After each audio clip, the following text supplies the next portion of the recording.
Hello and welcome to the Child Care Business Coach podcast. My name is Evelyn Knight. I am joined with somebody I've been working with for many years, actually, here locally in the state of Nevada. She has been very influential on my child care center's success and growth. I think, Rachel, when we first started working together, I think Zune was a 2-star center. And I think, I think you might have been a coach at the time, but you have watched us grow to where we are today. So before I get too deep into it, Rachel McKinney, why don't you go ahead and introduce yourself to my audience? Well, I'm Rachel McKinney, and I've been in the field for a really long time. If I say how long, well, it's like over 25 years. And I've been doing early childhood education in one form or another for, all that time. Worked with centers like Evelyn's to bring up quality with QRIS. I worked with early Head Start. I've done Montessori. I've done Reggio schools. I've been in this field for a long time. So you are really good at seeing quality. Like you understand what the quality should look like, what it is. Yeah. And I know that's a lot of my experience with you and our growth as we worked together and as you were overseeing the QRIS system, which for those of you who aren't in Nevada, it is our quality rating. That is our STARS program here in Nevada. And Rachel was really instrumental in our own growth and development. We also had one of the most amazing coaches that I will forever honor. Miss June was just amazing and I think she just changed the trajectory of my career, to be honest. So I think Brandy would say the same thing, but just to have to pay tribute to June on that. So I wanted to talk about a couple gosh, it's been a couple months, right? It feels like time is just flying right now. But Rachel and I both presented at a Early Childhood Advisory Council little mini conference that we both had an opportunity to speak at. And as I heard Rachel speaking, I knew I was going to work with her one day. I actually went back to Brandy, and it's kind of funny. It's ironic because we've worked together for years, kind of almost parallel and together at the same time. In Nevada, me as an owner, you as a part of the public sector who really helps centers understand the importance of quality. But when I heard you speaking that day, I knew I had to get you in my ecosystem here for childcare business professionals, because I realized you have what I call that it factor. You get it. You get where we need to go and where early childhood really needs to go, because we really need to put what is best for the children first. And I saw that passion in you that day. And I knew, I told Brady, like, we're working with her, like I'm bringing her in one day. I still plan to. So part of the reason I invited Rachel here is to announce that she is going to be coming in on a consultation basis somewhat as one of our master coaches. So for my members, for those of you who want Rachel's expertise, we're going to dive into that a little bit today. She's going to be available as one of our master coaches.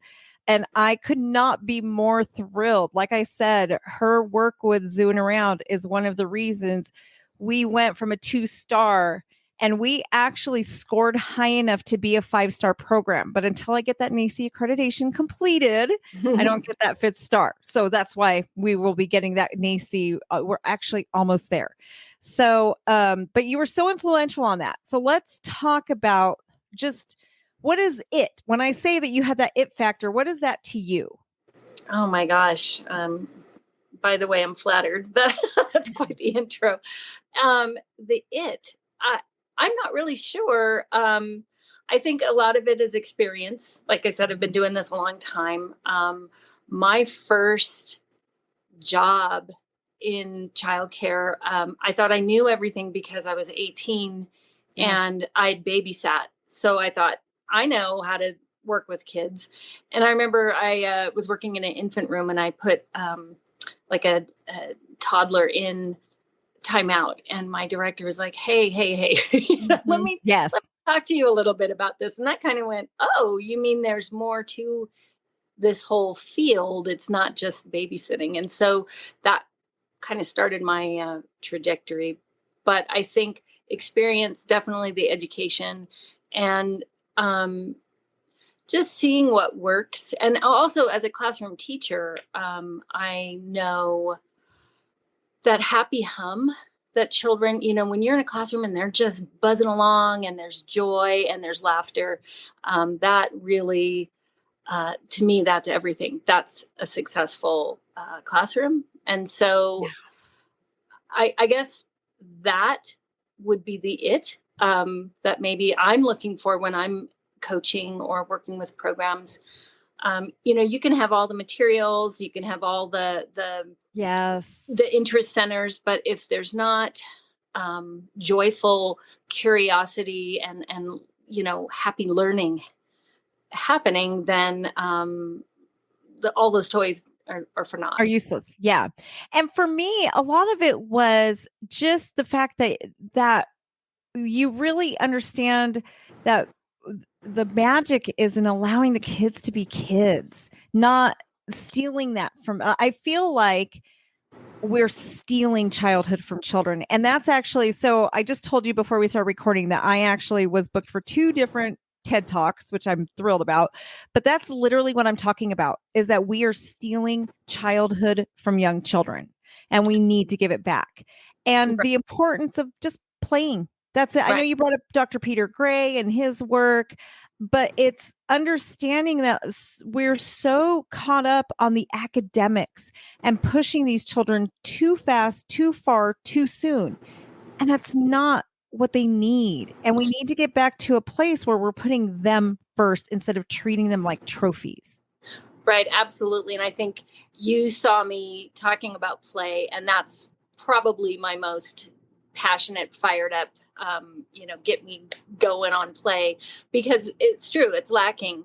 And, it's like you want this academic push, like you were saying, and it's like you can't jump the line. You have to start with where children are at, where they're curious, and then that can lead to academics. But you can't push. I think play, back in the 90s, that we were all about play. We were all about emergent curriculum and really, taking interest in what the children were doing and going from there. And then, I don't know, there was a big 360, and it's like, no, push, drive.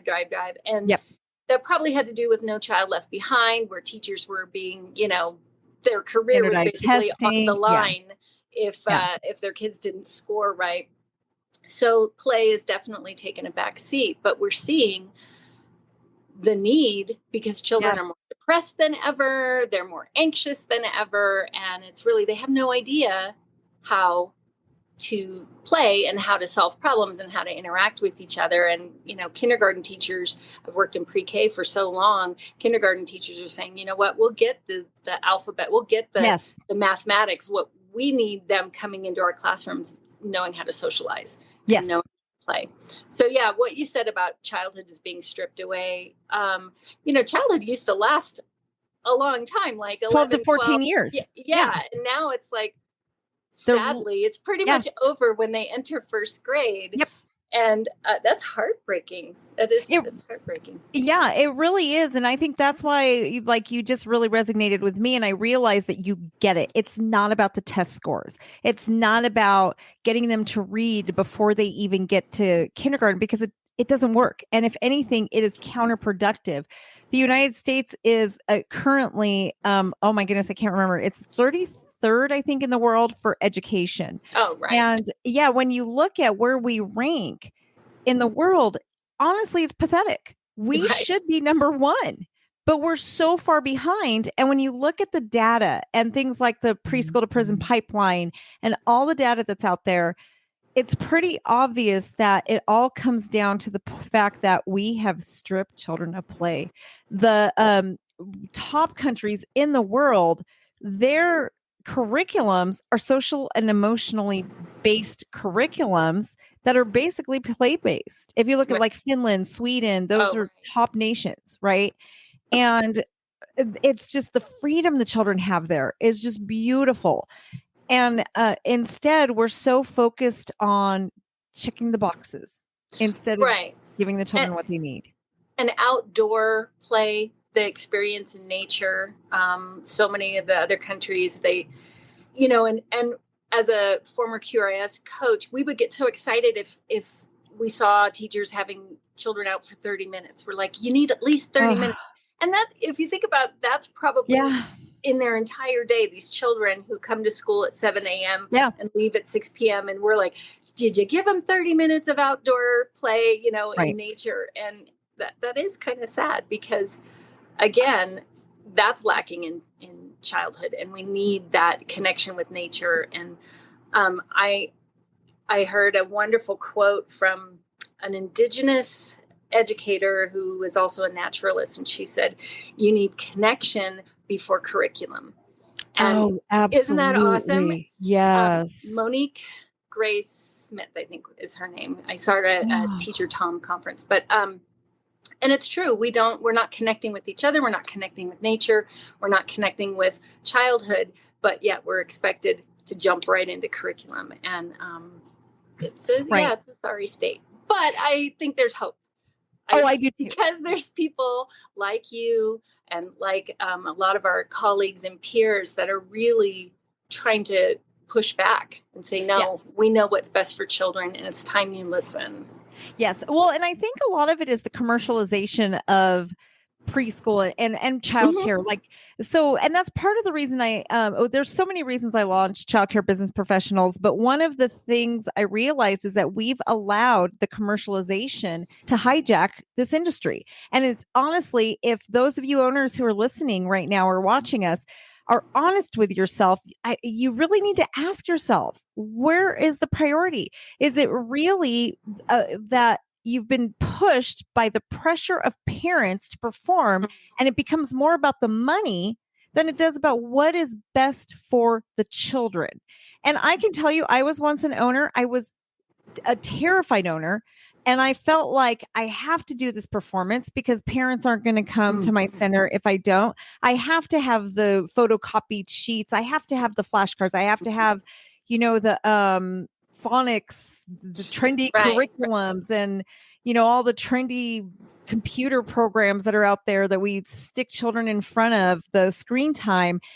And then one day I couldn't do it. And I thought, you know what?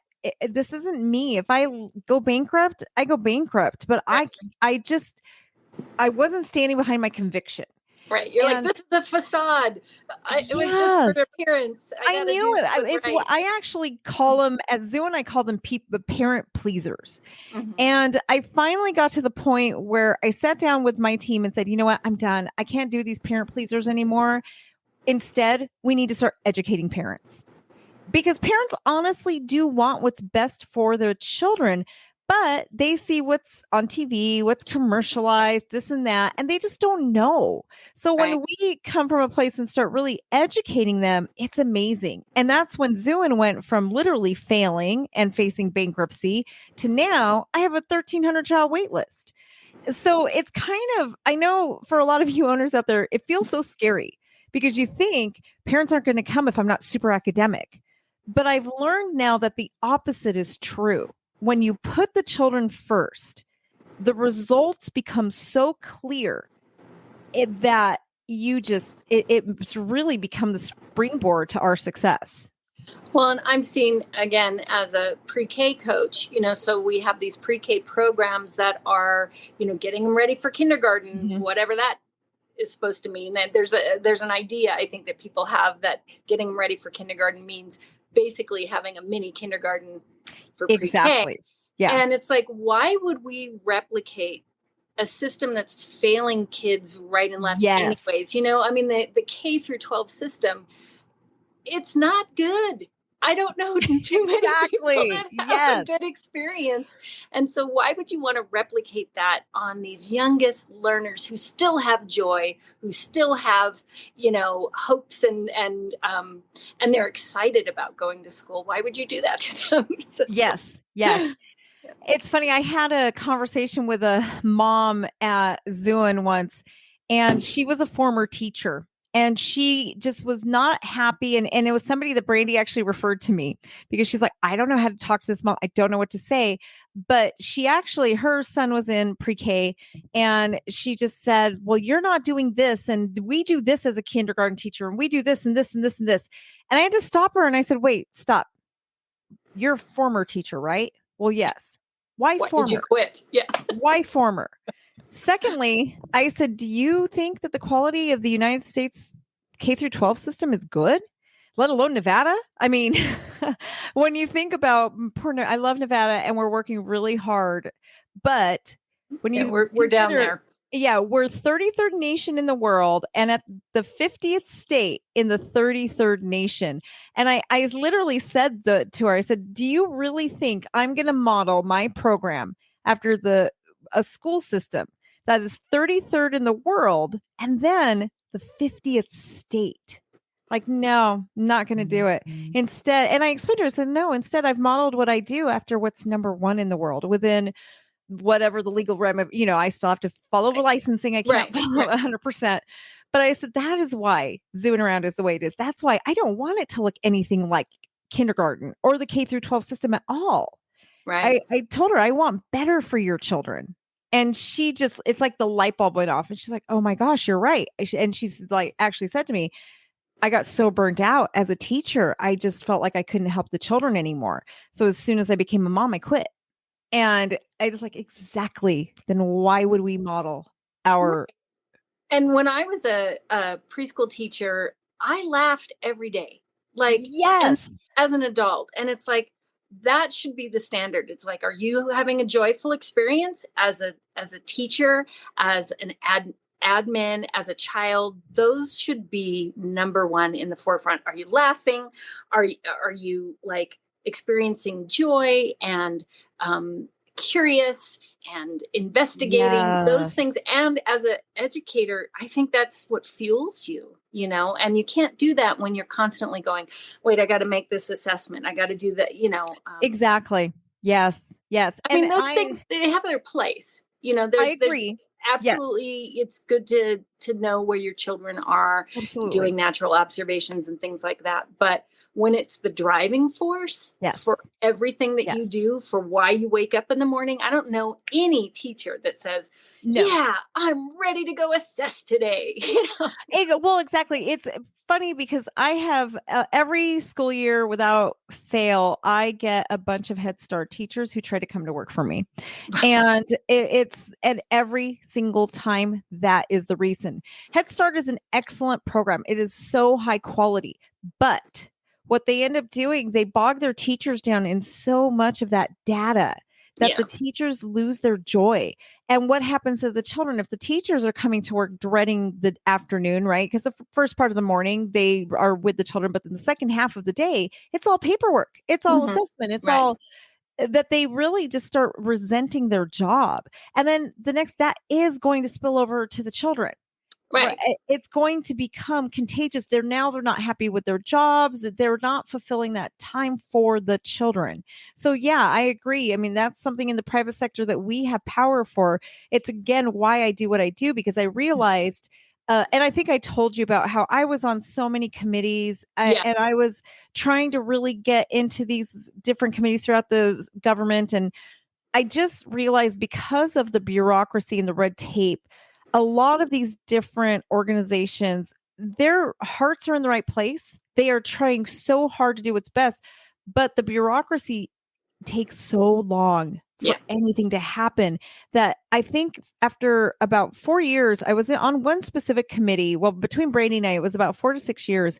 And I looked at like from beginning to like literally 4 years later, and nothing had been done. Right. Nothing. The dial was not moved at all. Yeah. Nothing. No, it's these grassroots folks that are like almost anarchist, like, nope, we're going to play. I said earlier, teacher Tom is a big inspiration for me. I don't know if you're Yes. familiar with him, but it's very much focused on the child. And I think that's what it's going to take, these grassroots folks that are just pushing back and saying, Exactly. no, we have a different idea. We know what's best. We have the science, the research to show this. We know what's best for children. So, yep. And I've gone so far as I actually trademarked the phrase ECE revolution, because I know it is time for us to do a revolution. And let me see if I have the book here. But at my summit last month or 2 months ago, time is going by so fast, I interviewed an amazing woman, Liz Huntley, and I don't have the book in here. I think it's in my house.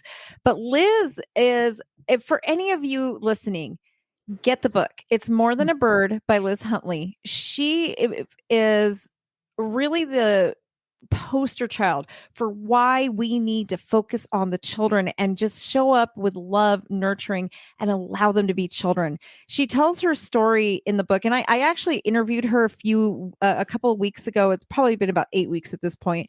But she told a story about how ECE literally changed the trajectory of her life. She was brought up in just literally the slums. Her dad was in prison for as a drug dealer. Her mom committed suicide.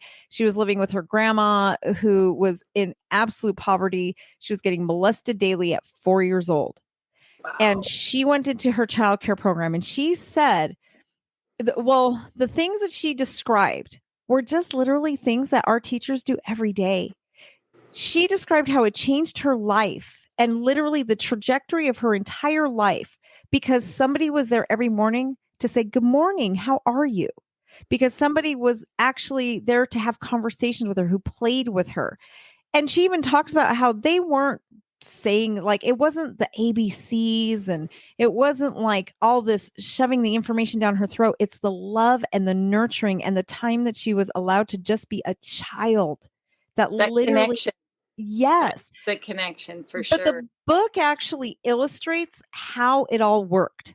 Like, she actually says, this is what they did. And because of that, this is how it affected me in elementary school. This is how it affected me in middle school. She actually ended up graduating, I can't remember, with some kind of honors, and now is a lawyer in Georgia who advocates for ECE.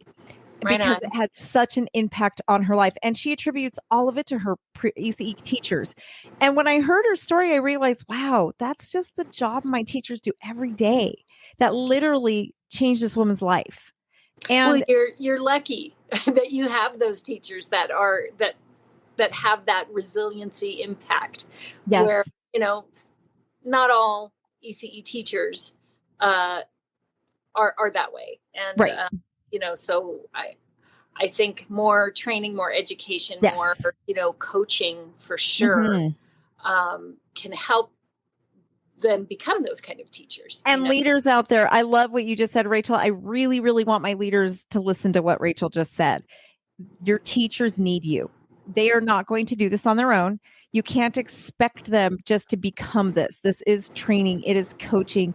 It's really helping to come alongside them to grow. And if that's something you need help with, that's what we're here for. That is what Childcare Business Professionals does. We can come alongside you, your teachers. I help train you to become that leader that can give this to your teachers. And people like Rachel, I have Prana Richards. We've got Rachel and Shaylin, who's probably watching and listening. We have people who can come alongside your centers and help your teachers learn these things so they can be these people who help children like Liz grow up to break generational chains. We have that kind of power in early childhood education, and we need to own it and step into it. And I honestly, for you owners and directors out there, this is your responsibility. We work with children. It is our responsibility to do this for them. Yeah, I couldn't agree more. And it kind of goes full circle back to my first job when I put the toddler in timeout, thinking that that was good at, learning experience. And I had a great mentor who could have just, pushed me on and said, don't do that and whatever. But she really worked with me about the whys and the, developmentally appropriate. And so that changed my path for sure. Just having somebody coach me and because there is some natural aspect to it, being an educator, but definitely you've got to have somebody championing you or championing you. Yeah. And it takes patience for as a leader. We have to understand. I mean, I think you just gave the perfect example. These teachers don't know. Like for me, it is my policy timeout is not allowed because Right. it doesn't work. And for those of you who still use it in your centers, I want to ask you, what have you taught the children? You're actually accomplishing nothing. Right. But if you want a behavior to truly stop, you have to replace the behavior with something more positive. But how are your teachers supposed to know? How are they going to do that without the skills, right? That is something as leaders that we need to train. And if you don't know, that's okay too. You just need the training as well. So, any last thoughts, Rachel? No, just thanks for letting me talk about play and curiosity and my passion and, having this opportunity. I Yes, appreciate it. I'm so excited that you're going to be on board. And then just one last announcement for everybody. I finished the planner. I've actually created a planner for early childhood leaders. And I'm super, super excited, just trying to help all of you out there just have less stress, because one of my big goals and accomplishments is I want you in your classrooms more. So directors and owners, if you're going to make this magic happen, we need to get you out of your offices and into the classrooms. We need you doing observations, coaching. We need you helping just facilitate your teachers' learning, right? And so one of the things we've done is I've created a planner to help you guys see how we do this at Zoo and Around. We literally plan our entire year in advance. And in January 14th, and then I believe it's the 16th. So 14th live at Zoo and Around, I'm going to be training and helping you guys plan your year. Rachel's going to actually be there. We're also going to be touring Zoo and Around so you guys can see why our classrooms are set up the way they are, why we do what we do. I understand not everybody can make it out here to Nevada. So if you want to just join us for the training session, then we are more than happy to have you on the virtual. That I will be doing kind of an encore presentation on oh my goodness, one of my team members can actually put it in the chat, but I believe it's on the 16th. It's actually on Martin Luther King Jr. Day that I'll be training on how to use it. And of course, you can also just purchase the planner, and we will have recordings too. So you will be able to also purchase the recording. I've literally taken our process and turned it into an annual planner for everybody out there. So hopefully you guys take advantage of that, because my goal is to free your time so you can be in your classrooms more. So thank you, Rachel. Have a great rest of your day.